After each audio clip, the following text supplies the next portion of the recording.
Hello, math analysis students. I'm back to give you the wrap up of the practice quiz.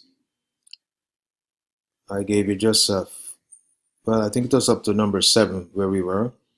So I'd like to pick it up from number 8. Here, number 8, as God guides us, we have to evaluate the function at the specified x value. Okay.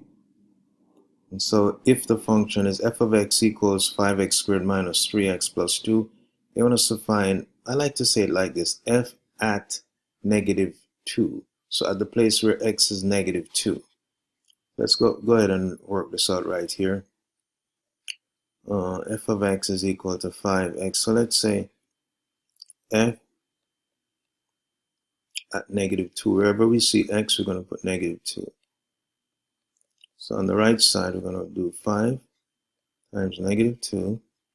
So squared minus 3 times negative 2, then plus 2.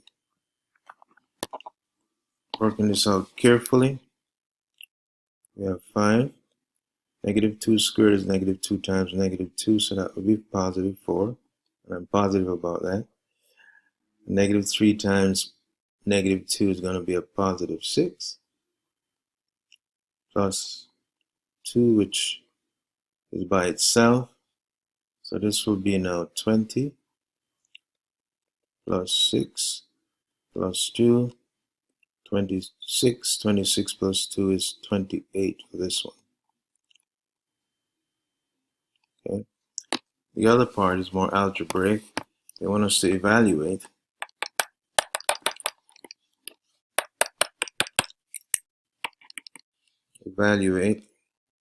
f of x. I'll just write it again.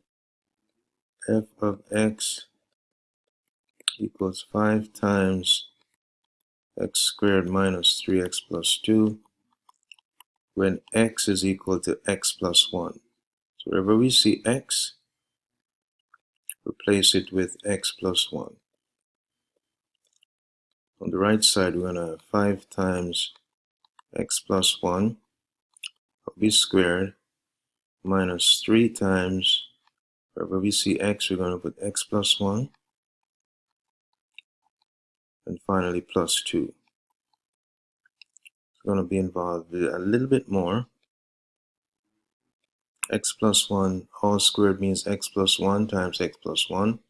So you have to do the foiling if you like, or if you just know the trinomial produced by this, you could just say it's going to be x squared plus 2x plus 1. That's what this would work out to be. It's right here. If you're not sure, you can just take it somewhere and just do x plus 1 times x plus 1. When you FOIL it out, you should get exactly this. And the rest of it would be minus 3 distributing the negative 3, and we get negative 3x. Negative 3 times positive 1, negative 3 plus 2. Alright, continuing here, we have distributing the 5 all the way through is 5x squared plus 10x plus 5 times 1 is 5 minus 3x minus negative 3 plus 2 is negative 1. Now we're going to put all like terms together. 5x squared stands by itself, there's nothing like it. But for 10x, we have 10x minus 3x. That will give us a positive 7x. Finally, a positive 5 minus 1 will give us a positive 4. So this would be our simplified answer for this one. Moving on to number 9, it says tell whether the function below is a function. Tell whether the relations below is a function. This, look at it carefully, you say, oh, this looks familiar. If I were to subtract x from both sides, this would become y equals negative x minus 4, And that is y equals mx plus b form. So this is a line with a negative slope, and you really don't have to graph it, but just so you can have something visually to look at. To graph it, your y-intercept will be here at -4, and your slope is -1. So you would,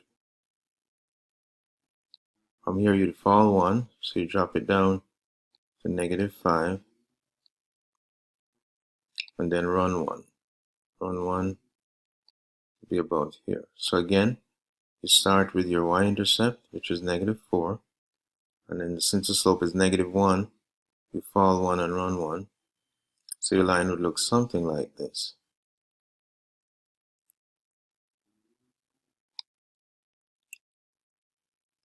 And this would naturally pass the vertical line test because any vertical line would strike it only once.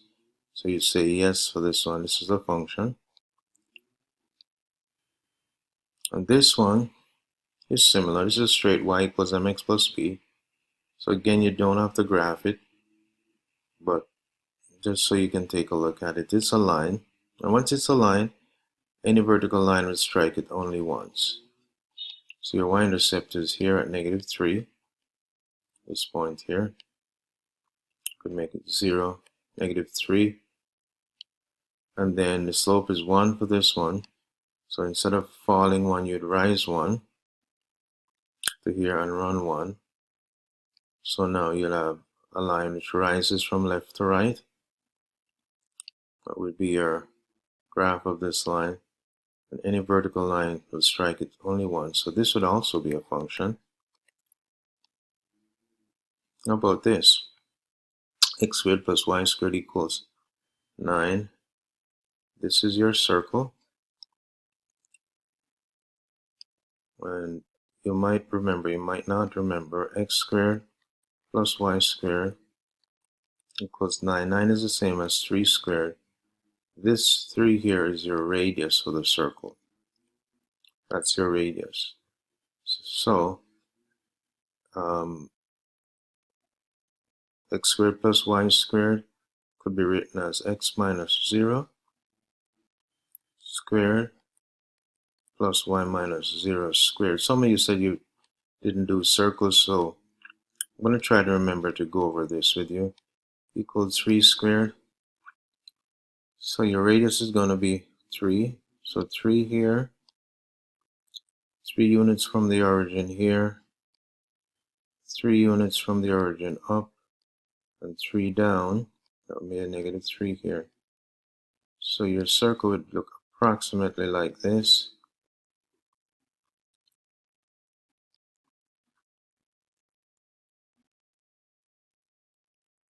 And you think this would pass the vertical line test? Not a chance. So this would not be a function. No. And I don't have it here, but how about something like a parabola? Would that, for example, if you get y equals x squared, would that be a function? I can hear you just saying a very assertive yes. It would be a function because that would pass the vertical line test. So that would be a yes.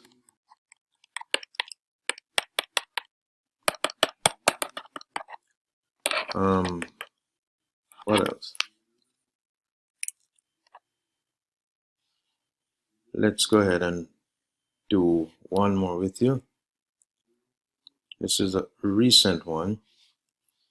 And here it is. In reference to the function shown, find the domain, the range, the y-intercept, x-intercept, if there are any, and e, the function value at the specified x value.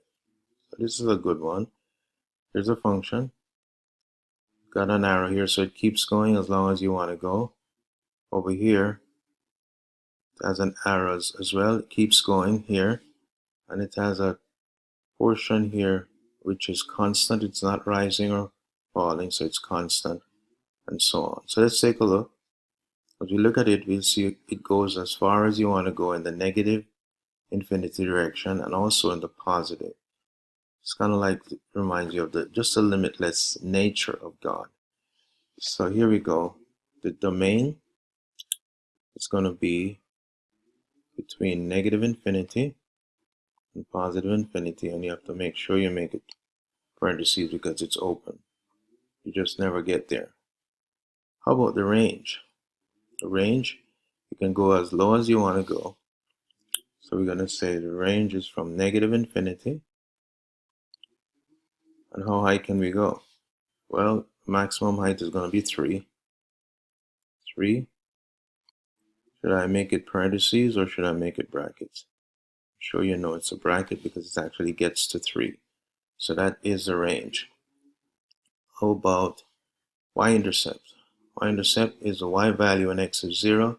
So right here, the y-intercept when x is 0, y-intercept would be 3. And the x-intercept would be any x value when y is 0. One is here, that would be negative 2. Another one is here, 3. So we have two of them, negative 2 and positive 3. I hear somebody saying, are you positive? Yes, I am, and I hope you are. Finally, the function value when x is negative 3. So we come over here to negative 3, and we run to the function. And the function value, or the y value, would be negative 2, right here. But if I ask you this, what would the function value be when x is, let's say 4? So f at 4 would be, run over to 4 and drop down, what would that be? Function value would be negative 1. Okay, let's take one more. What would be the function value when x is negative 1? F at negative 1 would be approximately 3. Alright? Well, God bless you and keep you, and I trust this is helpful to you. Alright? Look forward to seeing you soon.